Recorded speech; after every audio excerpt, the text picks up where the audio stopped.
नमस्कार दोस्तों, एक बार फिर से आप सभी का स्वागत है एक नई वीडियो के साथ। मैं संजय गौर, एसके एकेडमी जो कि आपका अपना चैनल है।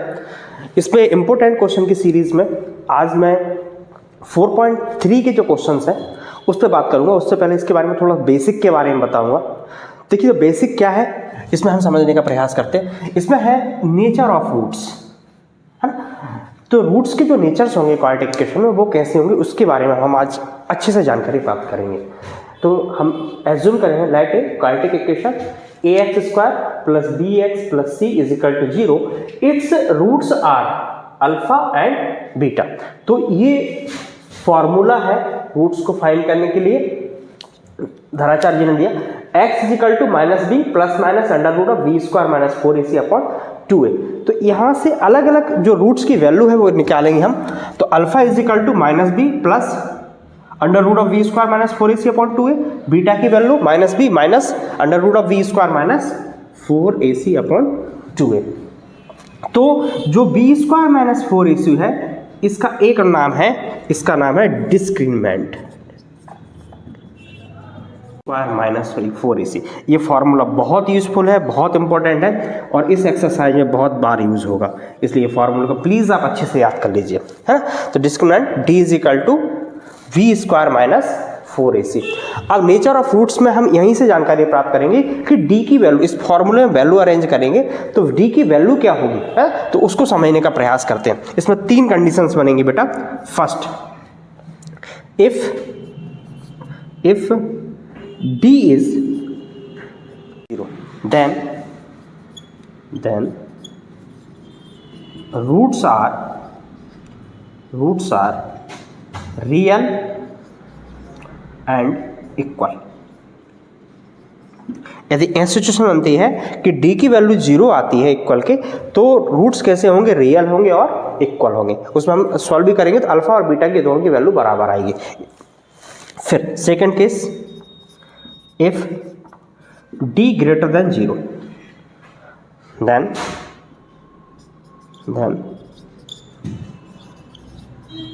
roots are रियल तो होंगे, पक्का है।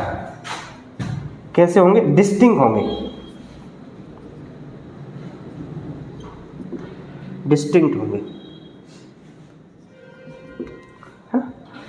डिस्टिंक्ट ना लिखें यदि मान के चलो समझ में नहीं आ रहा, जिसका दूसरा नाम है unequal.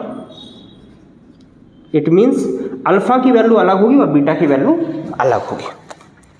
Third case, if d < 0, d की वैल्यू 0 से छोटी है, देन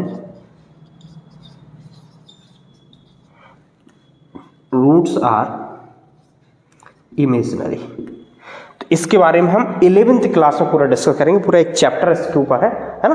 तो अभी इन कंडीशंस को अच्छे से दिमाग में रखना है कि if d = 0 then roots are real and equal, if d greater than 0 then roots are real and distinct, d < 0 roots are imaginary, है ना, या नेगेटिव भी बोल सकते हो।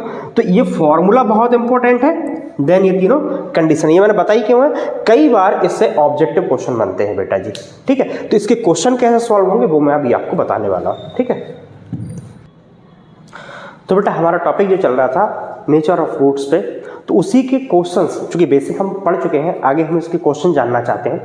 तो क्वेश्चंस किस प्रकार से आएंगे एग्जाम में, है ना, और ये क्वेश्चन कब आए हैं इसके बारे में भी आपको डिटेल में बताऊंगा। तो क्वेश्चन कुछ इस प्रकार रहेगा, find the discriminant of the quadratic equation 2x² - 4x + 3 = 0। ये क्वेश्चन एमपी बोर्ड में 2 बार आया लगातार, 21 और 23 में, हो सकता है 26 में भी आ जाए, ठीक है। तो इसको करना कैसे है, बिल्कुल बेसिक से मैं आपको इसको समझाऊंगा, ठीक है। तो लिखेंगे सॉल्व लेट, सबसे पहले तो गिवन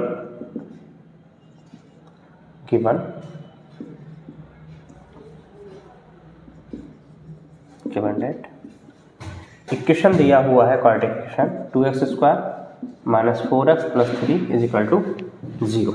इसकी हम कंपेयरिंग करेंगे और comparing with किससे कंपेयर कर रहे हैं बेटा, जो इसका स्टैंडर्ड फॉर्म है,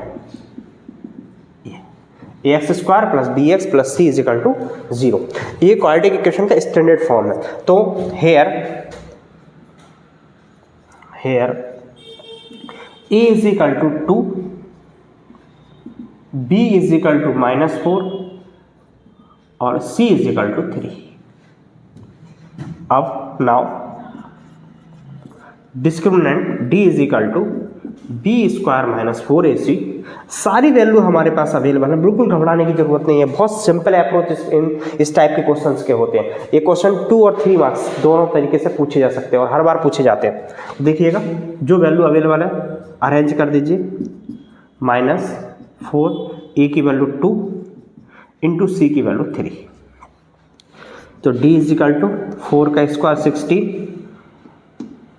3 2 जा 6, 6 8 जा 24, तो d इज इक्वल टू आया -8।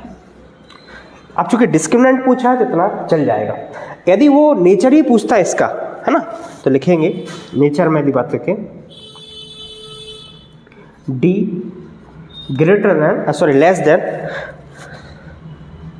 d less than 0, no roots are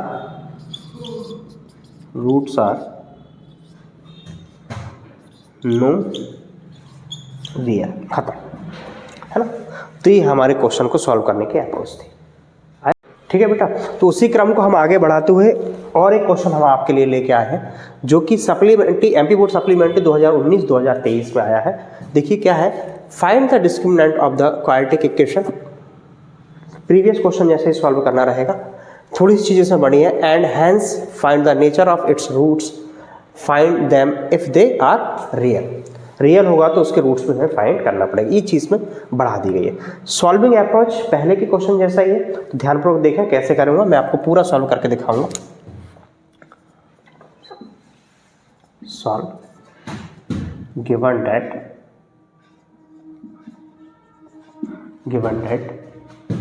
क्या दिया हुआ है, 3x square minus 6x plus 3 is equal to 0।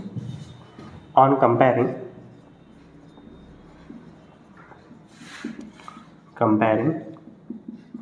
with ax square plus bx plus c is equal to 0, करते करते और हैबिट आ जाएगी। इसलिए जो क्वेश्चन आप यहाँ पे समझ रहे हैं उसको प्रैक्टिस ज़रूर करना है बेटा जी। प्रैक्टिस करने से एक फ़ायदा होगा कि आपका कॉन्फिडेंस ऑटोमेटिकली बिल्ड होगा, जो कि बहुत ज़रूरी है। दूसरी बात ये होगी कि हमें अपने से, देखिए आपको मैं क्वेश्चन करा रहा हूँ, वीडियो में समझ में आ रहा है, वो बात अलग है, लेकिन चूँकि करना आपको है। जैसे हम फिजिकली भी बता दूँ, किसी को हम बोलते कि गाड़ी चलाना है ना, तो गाड़ी चलाने का एक प्रैक्टिकली अनुभव अलग होता है। अब ऐसे ऑरली हमने बता दिया कि भाई स्टार्ट करना है, गियर डालना है, ये सब चीज़ें, तो उसके बाद वो गाड़ी नहीं चला पाएगा जब तक कि वो प्रैक्टिकली ना हो, है ना। तो ऐसे ही क्वेश्चन आप क्लास में समझ रहे हो, वीडियो के माध्यम से समझ रहे हैं, आपको समझ में आ रहा है, ये बहुत अच्छी बात है। लेकिन आप सॉल्व तभी अच्छे से कर पाओगे बेटा जी जब आप उसको खुद से करोगे। इससे हमारा कॉन्फिडेंस भी आएगा और हमें अच्छा भी लगेगा कि जब हम क्वेश्चन को खुद से करते हैं और उसका आंसर एकदम करेक्ट आता है। तो मैथ्स का एक ये लॉ है कि जब हम बहुत अच्छे से क्वेश्चन को करने लगते हैं और खुद से हमसे क्वेश्चन बनने लगते हैं, तो मैथ्स कब हमारा टाइम निकाल देता है पता भी नहीं चलता। ऑटोमेटिकली हम मैथ्स में इम्प्रूव होते जाते हैं, टाइम भी मालूम नहीं चलता, 1 घंटा 2 घंटा 3 घंटे पता ही नहीं चलते हैं। ठीक है, इसीलिए मैथ्स को सभी सब्जेक्टों का राजा बोला गया है कि इसको टाइम जो है ना, टाइम लिमिट नहीं है, अनलिमिटेड है। ठीक है, ये आपके जोश जुनून और उत्साह पे डिपेंड होगा कि आप किस हिसाब से उसको करने का प्रयास कर रहे हैं। ठीक है, तो इस क्वेश्चन को हम आगे बढ़ाते हैं। देखिए, on comparing with ax square plus bx plus c is equal to 0, तो here a is equal to 3, b is equal to -6, c is equal to 3। अच्छा, साथ ही मुझे ये भी बताते रहना है आप लोगों को कि आपको ये वीडियो कैसी लग रही है, इन वीडियो से आपकी किस प्रकार से हेल्प हो रही है ना, और आगे आप कौन सा कंटेंट जिसमें आपकी वीकनेस है मेरा कारण ये रहेगा आपके साथ जुड़ने का कि मैं आपकी जो वीकनेस है ना उसको स्ट्रॉन्गनेस में चेंज कर पाऊँ।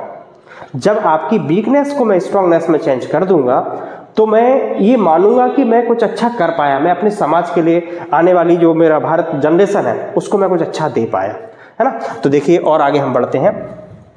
तो ए की वैल्यू निकाल ली, बी की वैल्यू निकाल ली, सी की। अब चूंकि डिस्क्रिमिनेंट फाइंड करना है तो D is equal to V square minus 4ac।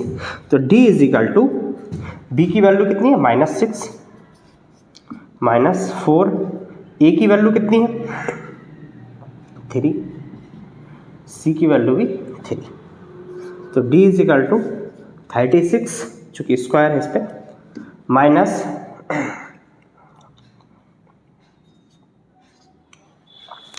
तो डी इज इक्वल टू कितना आया 0 आया। Roots are sorry D is equal to 0 है,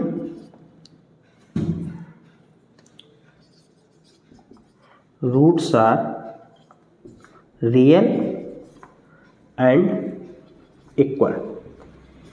रूट्स रियल होंगे और इक्वल होंगे। चूंकि उसने ये बोला था कि रूट्स यदि रियल है, देखो ऊपर देखो, तो रूट्स यदि रियल है तो उनको फाइंड करना है, फाइंड देम, तो फाइंड करना है। तो फाइंड कैसे करेंगे, ध्यान से देखें।